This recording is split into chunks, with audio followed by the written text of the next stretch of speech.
Joining us to discuss Glycotrol from Litke Technologies is the developer of Glycotrol, Dr. Charles Jarowski. Good morning, Dr. Jarowski. Good morning, Janet. I'm so happy to be able to hear your voice and answer you. Okay, well, we're looking forward to lots of good information for our listeners. Tell our listeners a little bit about your very distinguished career, your first career, because now you're into a second career. Yes, I must, fate is a really strange thing that happens to an individual. I went to a college of pharmacy to get a pharmacy degree. And while I was there, my dad, when he reached the age of 69, he actually had one of his legs removed due to type 2 diabetes. And my sister Anna, when she reached the age of 69, had the same fate befall her. And so I began to worry, even as a student in a pharmacy school, that maybe I would suffer the same fate. So after I got my degree, one of the professors encouraged me to go for a doctorate degree, and I got a doctorate degree in pharmaceutical chemistry. And then here's where fate entered in. There was an opening for a postdoctoral fellowship at the University of Illinois. And at that time, when I accepted that fellowship, when I got my doctorate degree, now I went out to Illinois, and they were doing research on establishing which of the 20 amino acids were essential for health. And that was the work done by Professor Rose. And the graduate students that were doing this research would talk to me. I was doing structure proof, but I learned an awful lot by taking courses as a postdoctorate fellow for 2 years. To make a long story short, I came up with this idea that if one would worry about nutrition based on the fasting blood levels of the essential amino acids, one could get some very interesting results. And so when I left Illinois and went to work in the drug industry, as fate would have it again, I was able to convince the people in Washington to allow one of our men from Pfizer, where I worked, to do some research on testing the idea. And it was that led to the first patent in 1963. Now, here I am working for Pfizer. They're interested in brand new drugs. They were not interested too much in making nutritional supplements. So as a result, I kind of studied the stuff quietly, did careful research, and then after I left Pfizer, I went into St. John's University to be a professor. I stayed there until I retired in 1987. And when I retired, then I did full-time research, and it led to 3 additional patents. And the last patent was issued in December 2007. Now, that's my educational and background and how I got interested in supplementation of meals in order to avoid high blood sugar and so on. It's your personal family history that really was the initiation of it, but over your career, just fate, as you mentioned, has kind of put you at the right place at the right time. Absolutely. Now, we have statistics talking about 25% of the American population are either diagnosed as diabetics, have diabetes and they don't know it, or they're pre-diabetic. And over 1 million new cases diagnosed in a year. What would you say are some of the causes of this epidemic in the American population, and is it a crisis? Is it a health crisis that we're facing? Well, interestingly enough, Americans are generally, they have a breakfast that's prepared in a hurry most people, if they have to catch a train at 7 o'clock, they will actually be riding in a car that their wife is driving up to the station, and they're munching on a Danish muffin or some kind of a easy thing to eat with a cup of coffee. They get out of the car, get on the train, finish their breakfast, and off to work they go. Now, almost all Americans, if they get involved in using cereals, should realize that the cereals that they're eating, almost all of them contain rather high concentrations of carbohydrate. So we get into this pattern of a breakfast which is loaded with carbohydrate. And what happens then, the blood sugar surges upward. And when I did my research on myself, I used rice. When you use rice and heat it for 3 minutes or so in a microwave oven, my blood sugar goes up to 290. Now, my son is a doctor, and a very good doctor, an internist, and he told me, Dad, you are a ripe individual to get type 2 diabetes. Look how high your blood sugar goes after a simple meal of rice, milk, and egg white. And so as a result, when I began to do my research, I looked at the composition of the proteins that I was consuming, and I felt if I could make sure that I blended some amino acids that would make that protein more completely utilized, I would probably be able to lower my blood sugar. So I think most Americans eating cereals containing sugar, and a lot of young people like sugar-coated cereals. And when we take a cup of coffee, a lot of people have to have 1 or 2 teaspoonfuls of sucrose. So we're into a habit of loading our body with high concentrations of carbohydrate. Now, interestingly enough, after the research went on for some time in my case, I was able to develop a blend of 4 amino acids that would make the food that I ate be more completely converted to desirable protein in the body and not have excess amino acids that are actually coursing through our body. So I think that young people, perhaps eating larger quantities of carbohydrate, not worried about their blood sugar, build up high concentrations of carbohydrate. And what I think is a problem is that if you really wanted to know the effect on your body, you should measure your blood sugar after a simple meal. And if you don't mind pricking your finger and reading it with a glucose measuring device, you would know for your own self that a particular meal you had would be not very useful. And so obesity is a very big problem in America today. People keep saying we should go on diets, exercise more, and so on. So I think that when you look at the situation, here my dad at age 69 lost a leg, my sister at age 69, and here I am, 90 years old, and still walking on 2 feet. And I think to myself that I wasn't so brilliant to do that. I just actually took a look at the biochemical literature.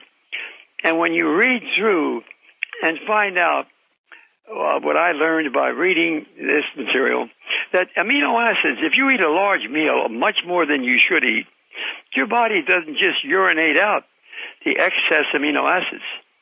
The body reabsorbs them, and as a result, you have this thing going back to the liver. If the liver cannot use the amino acids that are in excess, they will convert them to carbohydrate like sucrose, glucose. And what happens is people gain weight. They damage their system by having these molecules flowing through their blood circulation.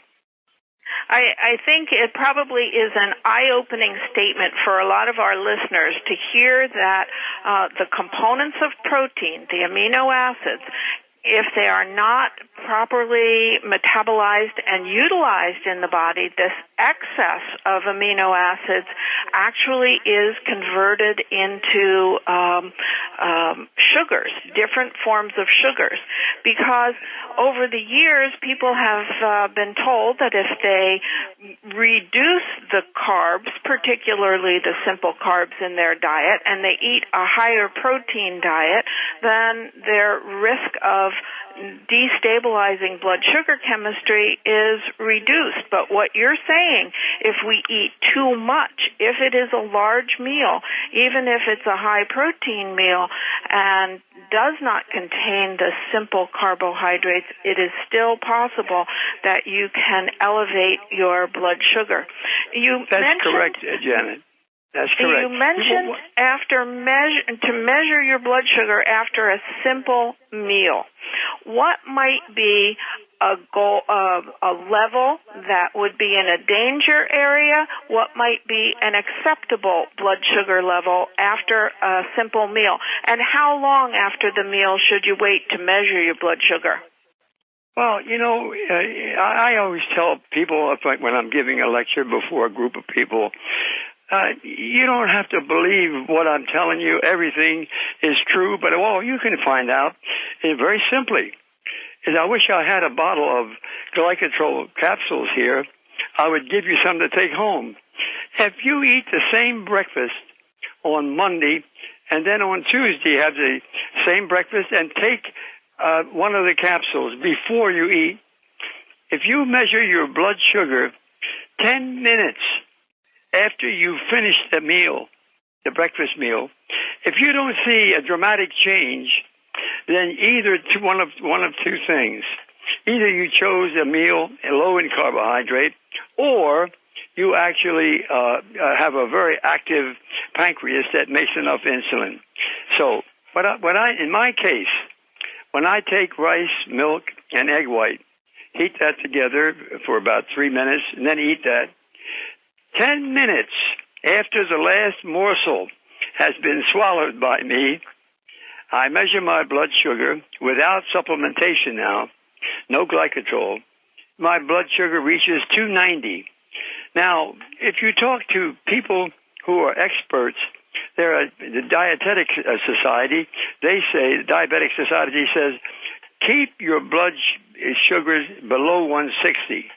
Another group, people, endocrinologists in our country, they say we like to keep our peak blood glucose under 140. Now, here's the thing that's so sad that people do not realize. The body doesn't just urinate out excess amino acids. It is true that if you eat a protein meal, you add no carbohydrate in that meal, eggs, bacon, whatever, things like that, you would now get very low elevation of blood sugar in the body after 10 minutes of consumption of that meal. However, if you eat a lot of that type of protein, what happens is your body does not utilize all of it. It gets slowly converted to carbohydrate in the body enzymatically.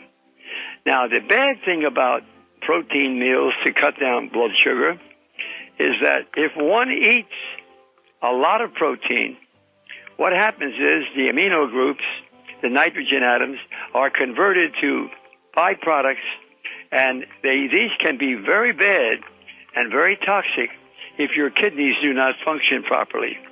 And they get converted to urea and ammonia and uric acid. Now, the point I want to make is many people that I've talked to that went on these protein diets told me that the urination was very painful. There was a burning sensation when one urinated because of these byproducts coming out in very high concentration. So my feeling is eat intelligently, but use a supplement before.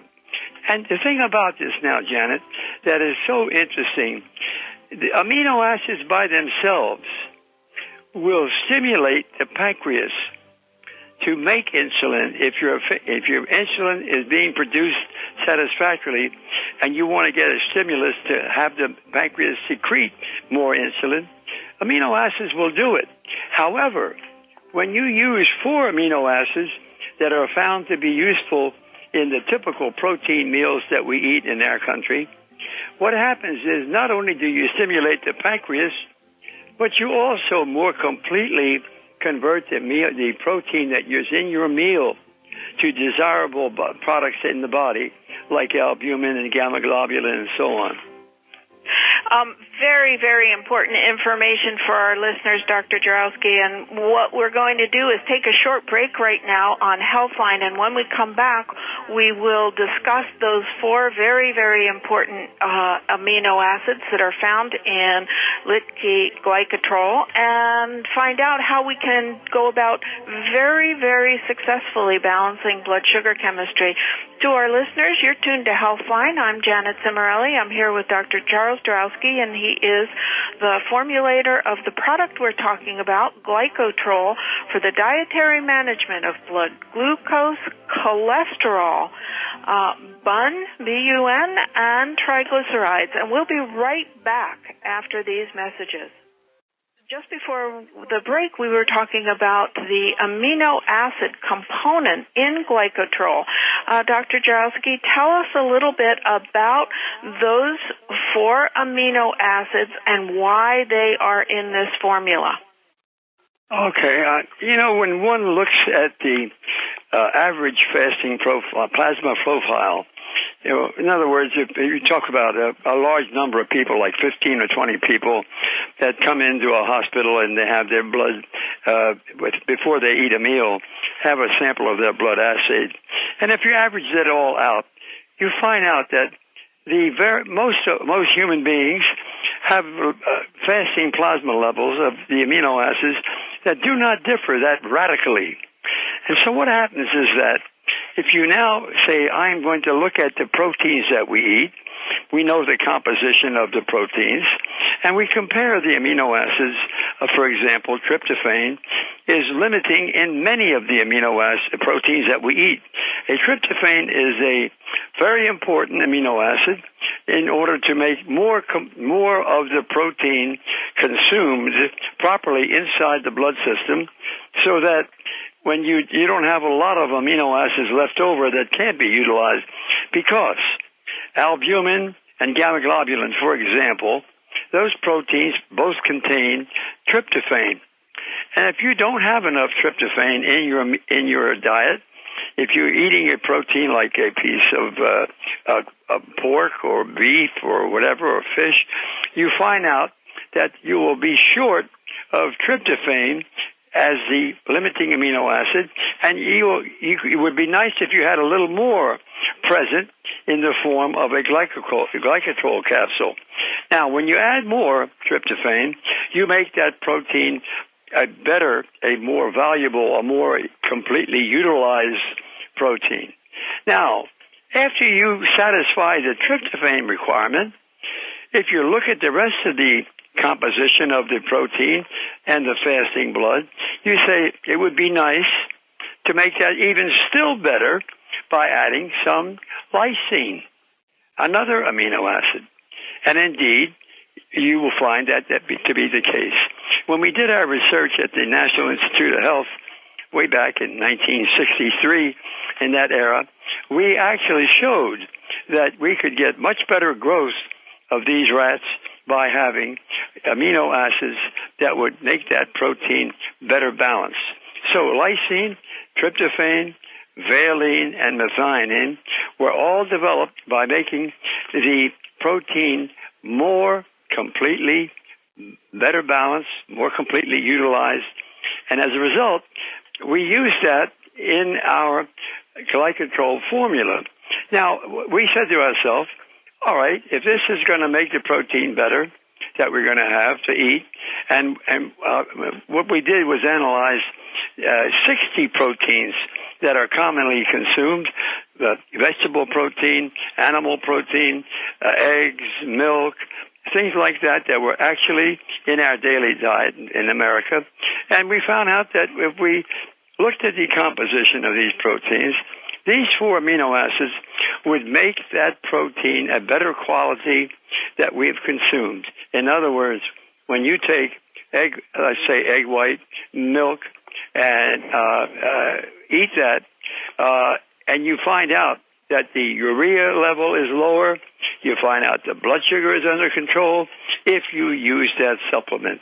So although you could get away with using maybe 3 of them instead of 4 of them, we added 4 because there's no need for the person using the supplement to have to do any calculating, which is a little complicated for a lot of people. But actually, what I wanted to emphasize now is that my family and I and my grandchildren, we have been using that stuff. In my own case, my wife, my 3 children have used it for about 20 years. We never had any side effects. We never had any upset stomachs. And we have our blood chemistry in excellent control. And if just for fun, I just want to add one more thing, Janet. If I stop taking the supplement before each meal, what happens is my triglycerides will go up to the same type of meal. My triglycerides will go up to about 240 milligrams percent. And if I go back on supplementing, my triglyceride drops down to 110. And if I stop taking this for a month, measure cholesterol levels, it'll go up to about 180 milligrams percent. Go back on supplementation, it'll go back to 122. So I have said to myself, how can something like Glycotrol be toxic if all these 7 ingredients, the 3 vitamins and the 4 amino acids, are all in your body all of the time? Even without eating breakfast, analyze your blood, you will find these 7 ingredients there. It's just not enough of them. And as a result, supplementation with Glycotrol has all these beneficial effects.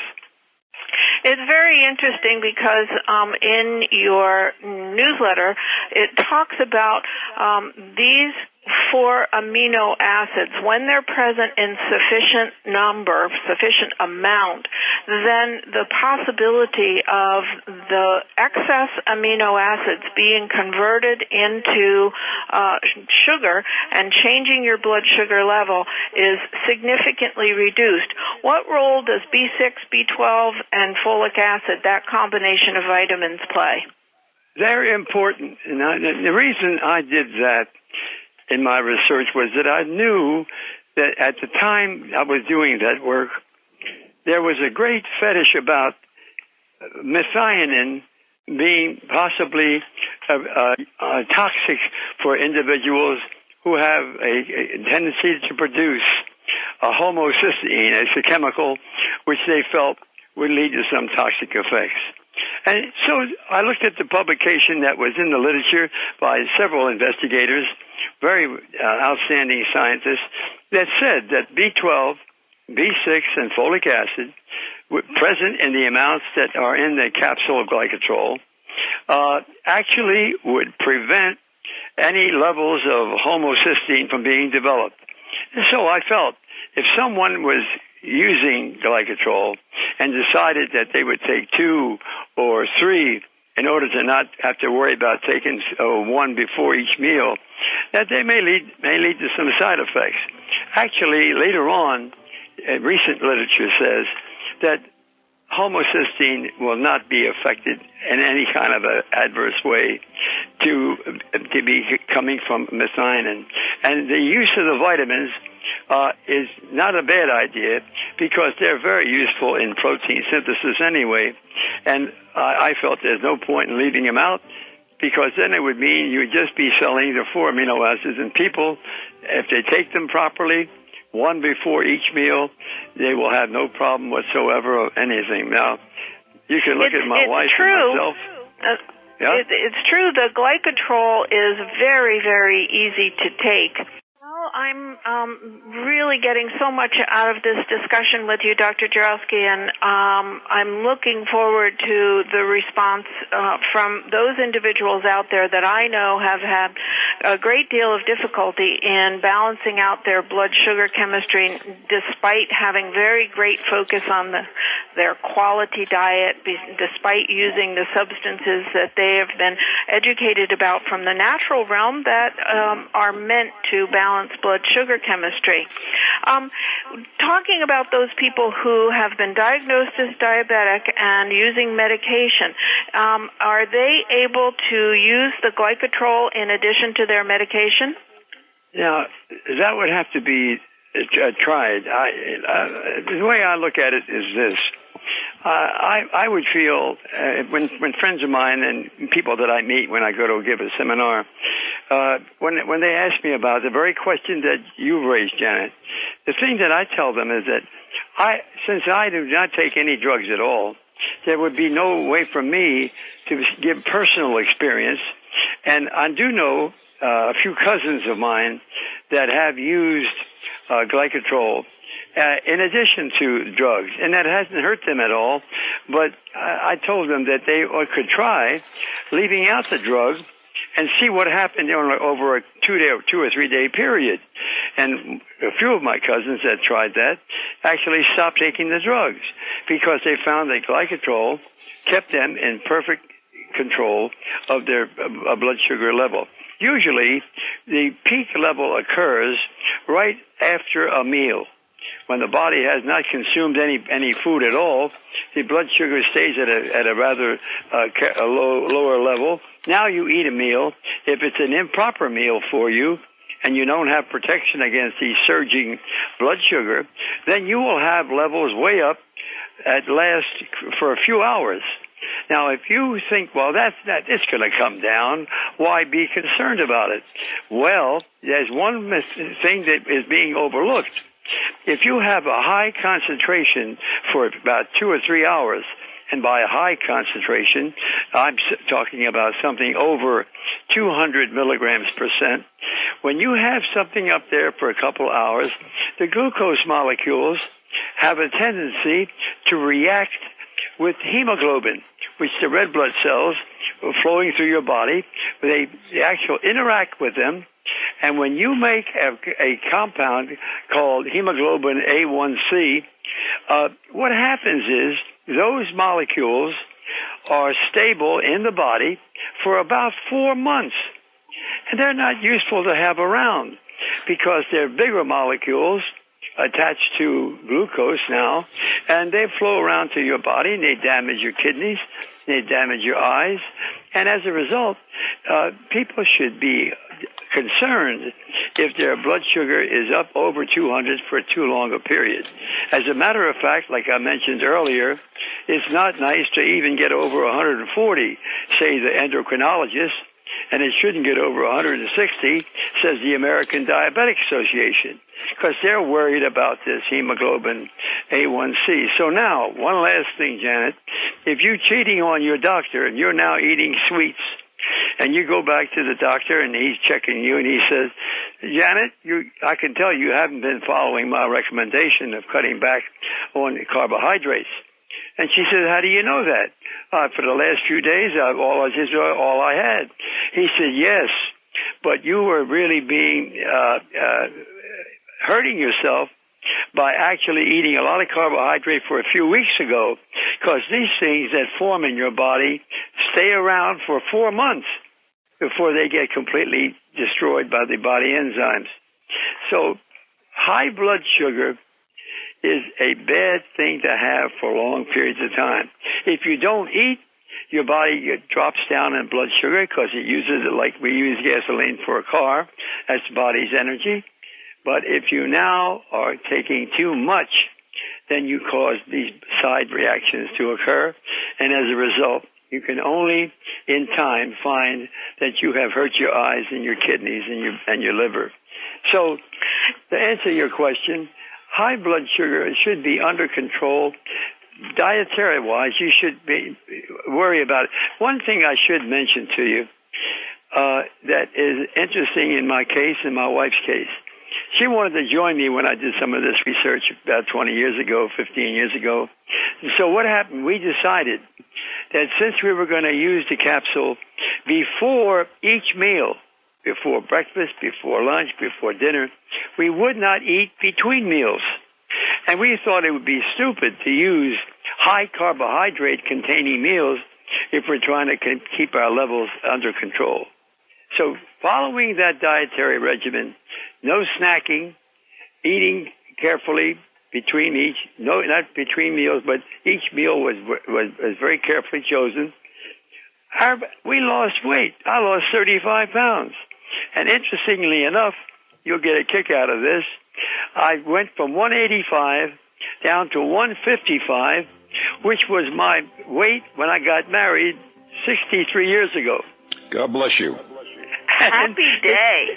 And it stays at that level, even if in Thanksgiving, after having a lot of turkey and stuff, my weight may go up 1 pound or 2 pounds, but then I'll check myself after I go on normal regimen, and it's 155, 154, 156. It stays in that area. And sounds fantastic. Think about one question, Dr. Jarowski. What effect would Glycotrol have on low blood sugar? Well, Al, just before the break, you were asking about those people with low blood sugar. Are they able to help balance blood sugar levels with Glycotrol? Dr. Jarowski, what do you have to say about that? I would simply say this, that I have little experience. Only one person that I've met, a friend of mine, had a daughter who suffered from low blood sugar. In my own judgment, it doesn't seem to be any use at all for those people because it will stimulate the pancreas to make more insulin, and if you now are going to be making more insulin to control blood sugar, it would seem to me it would actually make the condition even worse for that poor person that has a very low blood sugar, which would mean they have usually low energy. And I would say my experience with it is nil practically. One person that I know that tried it and didn't get any benefit from it. But I would always say that logically it shouldn't help, because it is true that if you use large doses, like 400 or 500 milligrams of several of the amino acids, you will make the pancreas produce more insulin.